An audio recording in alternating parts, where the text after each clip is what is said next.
Luego de nuestra caracterización, es importante entender cómo podemos construir nuestra familia para los objetivos que nos planteemos para nuestro problema.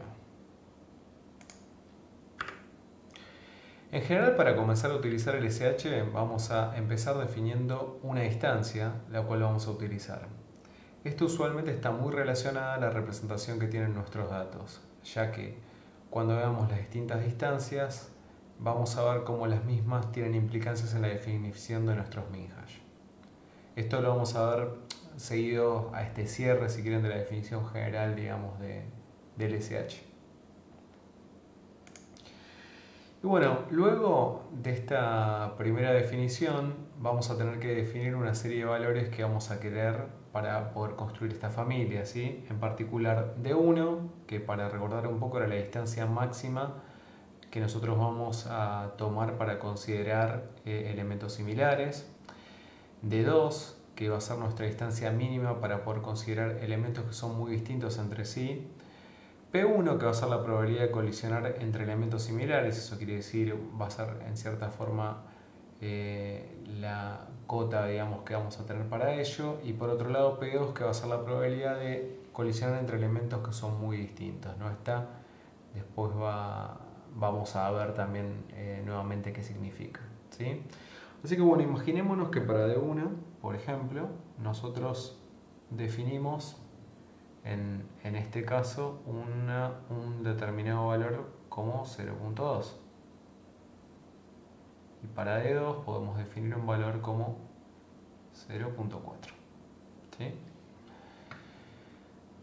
Esto va a querer decir que si los objetos se encuentran a una distancia de 1 o menos, la probabilidad de colisión va a ser P1.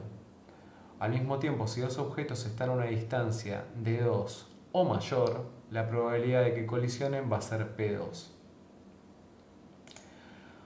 Revisando un poco lo que vimos anteriormente, y bueno, para poder tenerlo en cuenta, la probabilidad de falsos negativos va a ser igual en este caso a 1 menos P1. Y la probabilidad de falsos positivos va a ser igual a P2. ¿Sí? Entonces, en construcción nosotros también lo que podemos decir es decir, bueno, ¿cómo queremos construir? O sea, ¿cuáles son los objetivos que queremos tener para estas probabilidades, ¿no? O sea, y en ese sentido es cuánto falso negativo vamos a soportar, cuánto falso positivo vamos a soportar.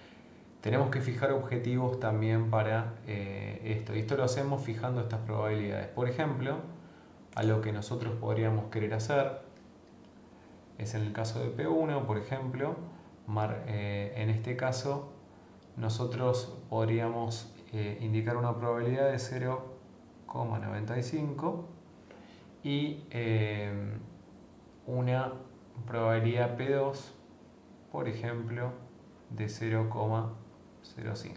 ¿Sí? Tengan en cuenta, si nosotros tomamos una probabilidad 0,95 de P1, en sí la probabilidad de falso negativo va a ser 0,05 también, como en el caso de P2, justamente porque es 1 menos P1. ¿Sí? Y a partir de esto, bueno, vamos a haber seteado una serie de objetivos, ¿no? Para nuestro problema. Ahora imaginemos que nosotros tenemos un determinado min-hash, tal que, como habíamos dicho, la probabilidad de colisión es inversa a la distancia. Es decir, que nuestro P, el P, usualmente nosotros lo tenemos definido aquí, es en general 1 menos la distancia. ¿Sí? En este sentido, o sea, lo que podemos decir es que la probabilidad de colisión va a ser la inversa a la distancia, ¿sí? Con distancias entre 0 y 1. Y bueno, a partir de las formulaciones previas que hicimos y justamente uniendo o juntando todos los escenarios de amplificación, con estas fórmulas de definición de cómo tenemos P1 y P2, vamos a poder empezar a buscar justamente R y B para poder dejar caracterizada nuestra familia. ¿Sí?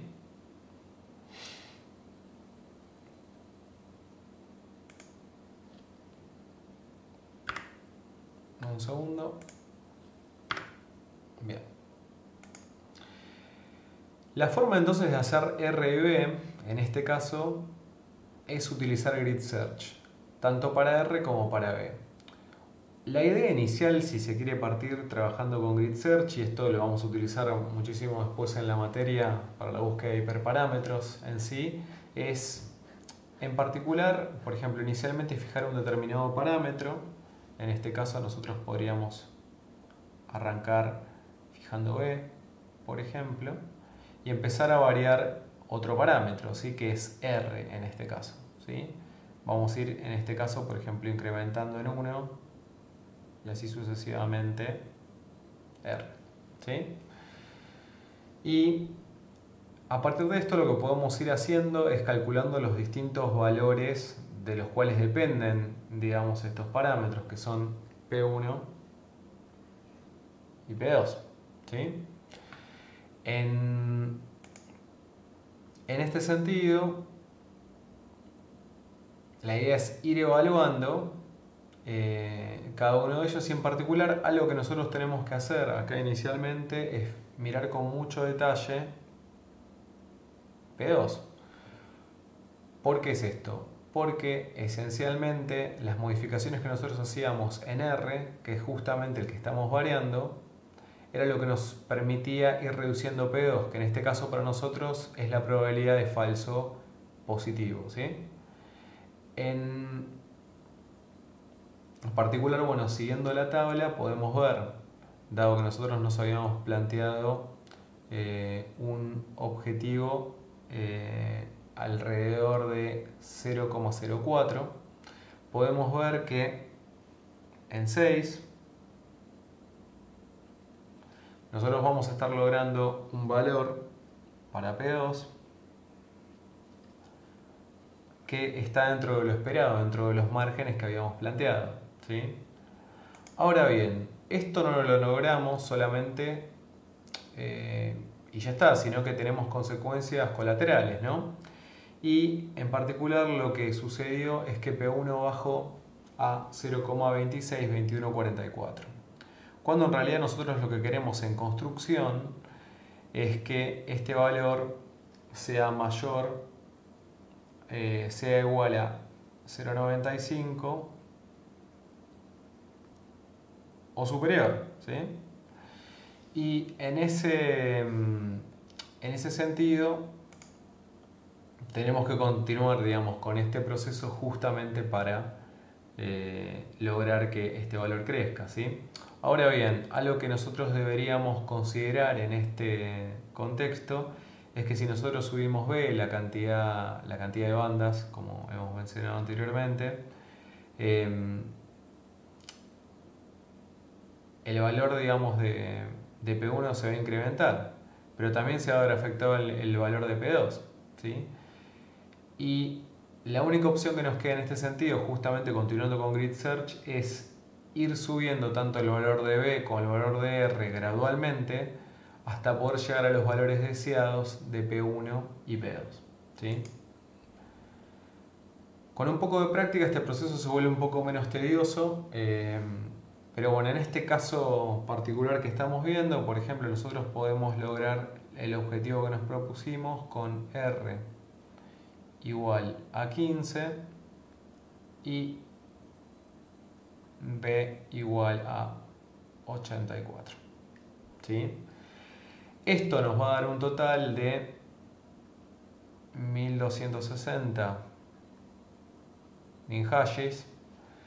Y acá, bueno, recordemos que la cantidad total de min-hashes se calcula multiplicando el valor de R por el valor de B, ¿sí? A partir de que hemos fijado estos valores, realmente vamos a poder construir una familia dentro de los objetivos que nos propusimos. Obviamente, después el funcionamiento que tiene que ver con los distintos tipos de min-hashes o cómo operamos con ellos va a depender muchísimo de la distancia que utilicemos. Pero esto nos permite dar un cierre general, digamos, de la forma que le damos a la familia justamente que vamos a utilizar para poder atacar este problema.